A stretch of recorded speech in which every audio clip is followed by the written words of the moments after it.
मोहतरम नाज़रीन अस्सलाम वालेकुम।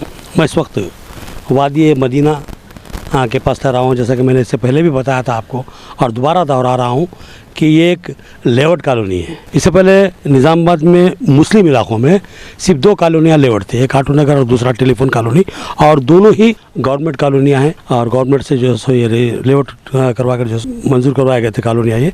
अब उसके बाद पहली मरतबा बार बार जो सो हुकूमत की तरफ से दबाव पड़ रहा था रियल एस्टेट ताजीन पर कि जो सो वो लेआउट के जो सो वेंचर्स करें, आवाम को जो सो तहफ़्फ़ुज़ फराहम करें, उनके सरमाए को महफूज करें। इस बात को महसूस करते हुए निज़ामाबाद के डिप्टी मेयर मोहम्मद इदरीस खान और मोहम्मद अब्दुल मुखीत ने इस वेंचर को शुरू किया है।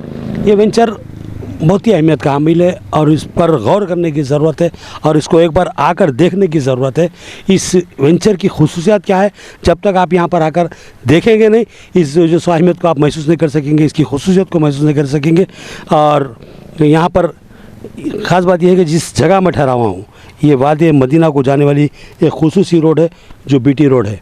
तो ये जो सो रोड आपको काफ़ी कुशादा चौड़ी नज़र आ रही है, लेकिन वेंचर के एतबार से अगर मैं इस रोड को दूसरी जो सो बड़ी रोड कहूँगा, यानी कि बड़ी रोड और एक है उससे छोटी रोड है ये, तो जब ये रोड इतनी चौड़ी है और दूसरी रोड तो मैं समझता हूँ 80 फीट से चौड़ी है वो और काफ़ी बड़ी है और एक खूबसूरत माहौल यहाँ पर क्रिएट हो रहा है। अगर ये कॉलोनी बनकर जो सो सामने आती है तो उसको निज़ामाबाद की खूबसूरत तरीन कॉलोनी कहा जा सकता है और यहाँ पर आगे चल के हो सकता है कि जो सो बहुत ही खूबसूरत मकान बनेंगे, क्योंकि इस वेंचर के कई प्लाट बिक चुके हैं। 125 गज़, 250 गज़, 500 गज़ और जो सो 1000 गज़ के भी यहाँ पर प्लाट हैं। लेकिन जो सो 1000 गज़ 2000 गज़ के तो अभी खाली पड़े हुए हैं, लेकिन 125 गज़ और 250 गज़ के कई प्लाट बिक चुके हैं और जो सो कॉलोनी तेज़ी से ख़त्म की सिमत गामज़न है। आइए इस कॉलोनी की खुसूसियात क्या है, इसकी अहमियत क्या है, इस पर हम थोड़ा सा गौर करेंगे और देखेंगे। हमारे साथ डिप्टी मेयर मोहम्मद इदरीस खान और जो सो उनके पार्टनर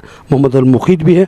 आइए उनसे गुफ्तगू करते हैं, बात करते हैं कि जो सो यहाँ पर इस कॉलोनी को बनाने का मकसद क्या था और इससे ख़रीदारों को क्या फ़ायदा होगा। आइए चलते हैं। अब वादी मदीना के अंदर दाखिल हो रहे हैं। ये दाखिली रास्ता है, यानी कि इस तरफ एक गेट बना हुआ है, इस गेट से हम दाखिल हुए हैं। मेरे पीछे हमारे इदरीस खान साहब और उनके पार्टनर मुखीत साहब आ रहे हैं और उस तरफ एक और गेट है, बहुत ही खूबसूरत गेट बनाया गया है वो भी, और वहाँ से ये एक रोड आ रही है। वो जो समय आपको आगे चल के बताऊँगा कि ये रोड काफ़ी चौड़ी है, इसमें सेंटर में डिवाइडर भी है, आपको अभी दिखाऊँगा। इस वेंचर की खुसूसियत क्या मैं आपको बताना चाह रहा हूँ, बहुत ही खूबसूरत है। यहाँ पर शजरकारी की गई है, कई पौधे लगाए गए हैं और यहाँ पर ख़ास बात यह है कि हर 4 प्लाट के बाद एक नल लगाया गया है। आज बहुत से मुकामात पर वेंचर्स बनाए जाते हैं, लेकिन वहाँ पर पीने के पानी की सहूलत का फुकदान होता है। यहाँ पर इस वेंचर में सबसे पहले इस बात की तरफ तवज्जो दी गई कि पीने के पानी को सरबराह किया जाए। जैसा कि मैं बताया कि बीटी रोड यहाँ अहम ज़रूरत है, लोगों की सड़कें पहले पूछते हैं, उसके बाद पानी की निकासी के लिए ड्रेन पूछी जाती है। यहाँ पर देखिए अंडरग्राउंड ड्रेन सिस्टम यहाँ पर आपको नज़र आएगा। यहाँ पर जो उसका बना हुआ है, आपको बॉक्स बना हुआ है, अंडरग्राउंड ड्रेनेज का जो सिस्टम यहाँ है। और यहाँ पर पोल लगे हुए सीमेंट के, जहाँ पर जो स्ट्रीट लाइट लगाई जाएगी। जैसे कि मैं बता रहा हूँ उसका मेन रोड, यानी कि ये रोड 82 फीट की रोड है। यहाँ पर सेंटर में डिवाइडर बना हुआ है, खूबसूरत डिवाइडर है। यहाँ पर इस तरफ से और उस तरफ से दोनों जानिब से रोड है, बीच में डिवाइडर है, बहुत ही खूबसूरत मंजर है ये। और यहाँ पर जिस जगह मैं इशारा कर रहा हूँ एक फ्लैक्स लगा हुआ है, वहाँ पर एक खूबसूरत मस्जिद तामीर की जाएगी। इस वेंचर की सबसे खूबसूरत चीज़ मैं समझता हूँ कि वहाँ तामीर होगी, जो ये वेंचर की मस्जिद है, और उस मस्जिद का नाम भी मस्जिद मदीना रखा गया है। और इंशाल्लाह जो सो यहाँ पर रहमतों का माहौल होगा। और ये इस तरफ जो मैं जिस तरफ आपको लेकर जा रहा हूँ, आज के दौर में एक बहुत अहम ज़रूरत महसूस की जाती है कि वॉकिंग। सुबह उठते हैं, मैं देखता हूँ कि कई ख़वातीन हैं, कई मर्द हैं जो सुबह की अवलीन सातों में सड़कों पे निकल जाते हैं, काफ़ी तवील फासले तय करते हैं, वॉकिंग करते हैं। तो इस कॉलोनी में अगर कोई प्लाट ख़रीदता है या रहना चाहता है तो उनको इस तरह की बाहर जाके तकलीफ़ें उठाने की कोई ज़रूरत नहीं है, क्योंकि यहाँ पर अब मैं जिस जगह लेके जा रहा हूँ छोटा सा प्ले ग्राउंड है और प्ले ग्राउंड के अतराफ में एक ट्रैक बना हुआ है जिसको हम वॉकिंग ट्रैक कहेंगे। मैं आपको वॉकिंग ट्रैक की तरफ आपको इशारा करा रहा हूँ। ये जो सो वॉकिंग ट्रैक है, सेंटर में गार्डन है और उसके अतराफ में ये वॉकिंग ट्रैक है जहाँ पर जो सो आप करीब अगर चलते हैं तो एक राउंड जो आपका होता है 500 से 600 फरलांग का होता है। मैं समझता हूँ कि जो सो आप अगर एक 2 या 2.5 राउंड मारते हैं तो आपका 1 किलोमीटर का जो सो वॉकिंग का जो सो मामला आपका तय पा जाता है।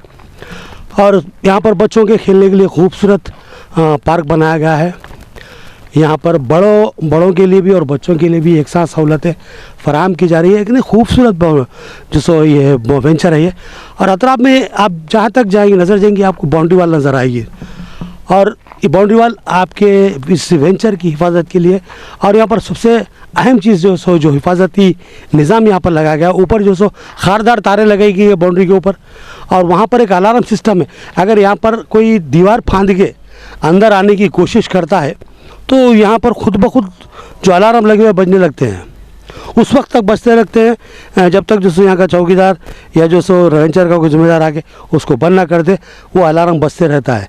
तो यहाँ पर जो सो बाहर से किसी के यानी कि चोरी से दाखिल होने का कोई इम्कान नहीं है। इस तरह इस कॉलोनी को महफूज भी बनाया गया है।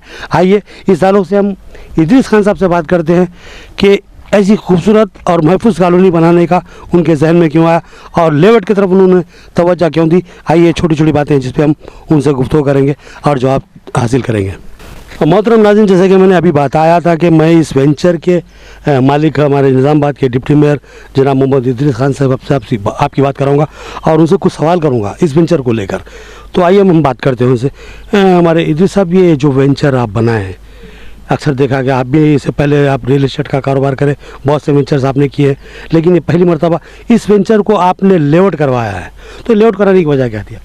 अभी गवर्नमेंट से नॉन लेआउट रजिस्ट्रियाँ वगैरह सब बंद हो गए थे, जिसकी वजह से इसमें पब्लिक को भी सहूलत बहुत है, पब्लिक का फ़ायदा है। इसमें गवर्नमेंट की तरफ से लोन वगैरह हर चीज़ की फैसिलिटी रहती, उसकी वजह से लेआउट वेंचर बनाया गया।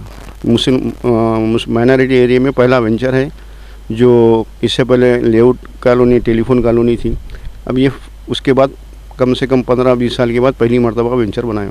अच्छा, यहाँ के आपके वेंचर को लेकर आप तो खैर लेआउट करा दिए, लेआउट की क्या अहमियत होती है, उसके क्या जो सो फ़ायदे हैं, इस सालों से बहुत से लोगों को इल्म है। लेकिन यहाँ पर लोगों में एक बात में सामने आ रही है कि यहाँ पर आपके पास जो प्लाट है जो 125 गज 250 गज की शक्ल में है, इसकी कीमतें आप ज़्यादा रखे हुए हैं, ऐसी शिकायत आ रही, कैसी बात है?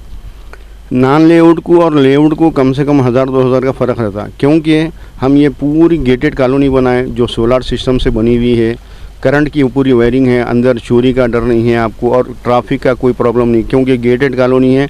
अंदर जो घर वाला रहेगा उसकी गाड़ी आएंगी, बाहर के कोई गाड़ी अंदर एंट्री नहीं रही। जो हर चीज़ की सहूलत है, डामर रोड है, अंडरग्राउंड ड्रेन है, 2.25 एकड़ ज़मीन गार्डन को छोड़े। जो नॉन लेआउट में जो रेट बोल रहे हैं उससे 1000-2000 का तो फ़र्क नहीं आना। नॉन लेआउट की ज़मीन पे आपको ना मोहरम, वही मैं पूछना चाह रहा हूँ मैं आपको, नॉन लेआउट कॉलोनी में और लेआउट कॉलोनी में रेटों का ये फ़र्क क्यों होता? नॉन लेआउट कॉलोनी में 20 फीट के 25 फीट के रोड़ा हैं जिस पे मोहरम तक गिरी हुई नहीं है। और ये जो हम लेआउट की कॉलोनी जो बनाए, अंडरग्राउंड ड्रेन बनाए, बीटी रोड बनाए और कम से कम 2.25 एकड़ ज़मीन गार्डन के वास्ते छोड़े और गार्डन में भी पूरे झूले वगैरह हर चीज़ की फैसिलिटी और पानी की सहूलत, हर वो चीज़ सहूलत देख के हम पैसे ले रहे पब्लिक से। और नॉन लेआउट जो कि रोड पे मोहरम तक नहीं है, उन्होंने हमारा रेट में कोई फ़र्क 1000-2000 का फ़र्क है, उससे ज़्यादा कोई फ़र्क नहीं है।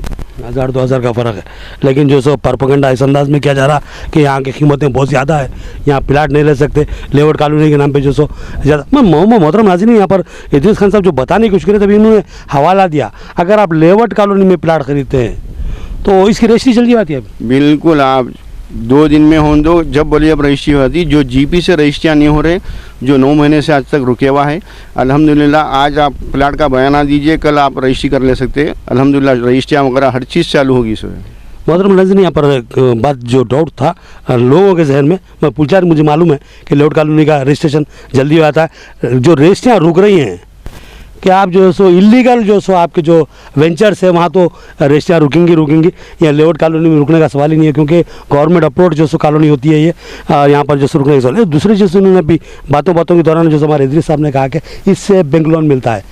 आप यहाँ प्लाट का बयाना दीजिए, रजिस्ट्री करवा लीजिए और जो सो बैंक को चले जाइए घर बनाने के लिए, आपको लोन मिल जाएगा आसानी से, क्योंकि आप एक लेआउट कॉलोनी में प्लाट खरीद रहे हैं।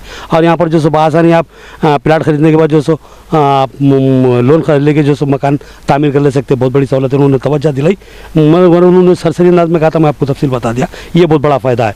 और दूसरी चीज़ यहाँ पर जो सो आपका जो वेंचर है, वेंचर तो बहुत खूबसूरत है। बहुत से लोगों ने ये भी कहा कि भाई वहाँ जाने के लिए जो रास्ता है, ब्रिज छोटा है, घंटों ट्रैफिक जाम हो जा रही, 6 फीट 7 फीट का ब्रिज है, वहाँ पर लारी आ गई तो जो सो फिर ट्रैफिक जाम हो जाता है। ये बहुत बड़ा प्रॉब्लम है। तो इसका हल क्या है? हम लेना चाह रहे हैं भाई, वो ब्रिज की तरफ से प्रॉब्लम है, ये बात पब्लिक की तरफ से सामने। इस सालों से क्या कहेंगे आप? अल्हम्दुलिल्लाह ब्रिज म्यूनसिपल काउंसिल से पास करा दिया गया। 1 करोड़ 40 लाख रुपए का ब्रिज है। एमएलए साहब से मेरी भी 2 दिन पहले बात हुई, कंट्रैक्टर से भी बात हुई। 15 दिन में इंशाल्लाह ब्रिज का काम चालू हो जाएगा, जो कि डबल ब्रिज डाल रहे, 40 फीट का ब्रिज डाल रहे, 1 करोड़ 40 लाख रुपए। ये तो गुज़श्ता 3 साल से बोलते आ रहे हैं आप। नहीं, अभी ये म्यूनसिपल से सेंक्शन होगा पैसे और अल्हम्दुलिल्लाह टेंडर भी होगा। 15 दिन में इंशाल्लाह ब्रिज का काम चालू हो जाएगा, अल्लाह चाहे तो। बहुत बड़ी गुड न्यूज़ है ये तो। अगर ऐसा होता है, अगर ये 40 फीट का अगर जो सो ब्रिज, यानी कि जैसा कि आप आने जाने के लिए अलग अलग ट्रैक जो बनाए जा रहे हैं ब्रिज के अंदर, अगर इस तरह से जो सो अगर ये ब्रिज तामीर होता है तो इस इलाके में मैं समझता हूँ कि कीमतों में दुगना इजाफा हो जाएगा, शायद हो सकता। क्योंकि इससे पहले मैंने देखा था कि जब यहाँ पर डामर रोड नहीं थी तो यहाँ पर प्लाट 3000, 2500, 4000 इस अंदाज में अलग अलग जो सो मुकामात पर जो सो प्लाट बिके थे। लेकिन अगर अब जाकर वहाँ पूछेंगे 8000, 10000, 12000, 15000 जो सो कीमतें चल रही है नॉन लेआउट इलाके में। और यहाँ पर अगर थोड़ा बहुत लेआउट होने की वजह से और इतनी सारी सहूलतें होने के बाद अगर कीमतें थोड़ी बढ़ के 1000, जैसा कि बता रहे डिप्टी मेयर साहब, 1000-2000 कीमतें हासिल की जा रही हो, तो मैं समझूँ ये कोई गलत बात नहीं। और यहाँ पर ये जो 1000 रुपये जो बढ़ के ले जा रहे हैं, 2000 रुपये बढ़ के ले जा रहे हैं, इस क्यों ले जाते हैं मैं आपको बताना चाहता हूँ। अब यहाँ पर जैसा कि मैंने बताया, ख़ासतौर पर तवज्जो दिलाई आपकी एक रोड की तरफ। 40 फीट की रोड है या 80 फीट की रोड है, ये बहुत अहम चीज़ है। ये रोडों में से जो अगर आप 40 फीट ये रोड के निकाल लीजिए, और बहुत लंबा फासला है, और जो सो 40 फीट की रोड में से एक 15 फीट निकाल लीजिए, तो मैं समझता हूँ 3-4 एकड़ ज़मीन इसमें से बच जाती है। और 3-4 एकड़ ज़मीन की अगर जो सो ये लोग प्लाट बना के अगर बेचे तो एक एकड़ में कितने प्लाट बनते हैं? तो इसमें 25 अगर प्लाट निकलते हैं, अगर एक प्लाट के 10 लाख रुपए अगर मान के चलते हैं हम, तो अब अंदाज़ा कीजिए अगर 3 एकड़ के प्लाटों में कितने पैसे बचाए जा रहे हैं।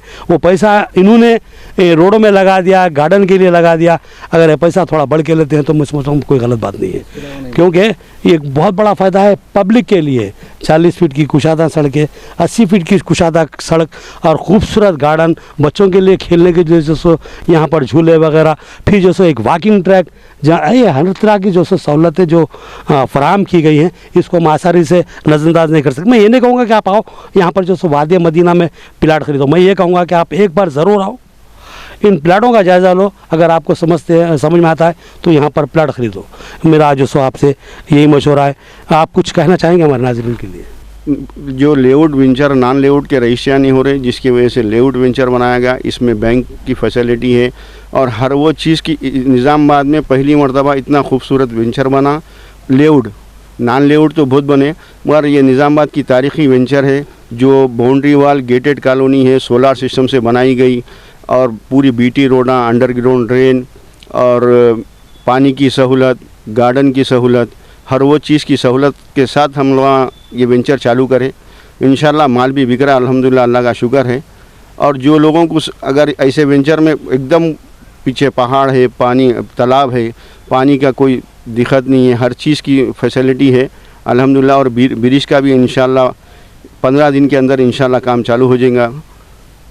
मेरी आवाम से गुजारिश है, बेहतरीन वेंचर है, जो इस्तिफ़ादा हासिल करना चाहते हासिल करिए। अस्सलाम वालेकुम। मोहतरम नाज़रीन, यहाँ पर और एक तरफ इशारा करें इदरीस खान साहब, पीछे पहाड़ है और हकीकत ये है कि अगर इस वेंचर में खड़े रहकर नज़ारा किया जाए तो पीछे एक बहुत ही खूबसूरत मंजर है, यानी खूबसूरत नज़ारा है, यानी कि एक सरसब्ज़ जो सो इलाका है जहाँ पर यह वेंचर कायम है। एक बार इसका मुशाहिदा ज़रूर कीजिए। ख़रीदना नहीं ख़रीदना आप खुद यहाँ पर आकर फैसला कर लेंगे। तो फिर हमें इजाज़त दीजिए, और हम जो सो आपको ये मशवरा देते हुए आपसे रुख्सत लेते हैं कि वादी मदीना एक बेहतरीन मुकाम है, वहाँ पर प्लाट का ख़रीदा जाना मुस्तकबिल में फ़ायदेमंद साबित होगा। हमें इजाज़त दीजिए। अल्लाह हाफ़िज़।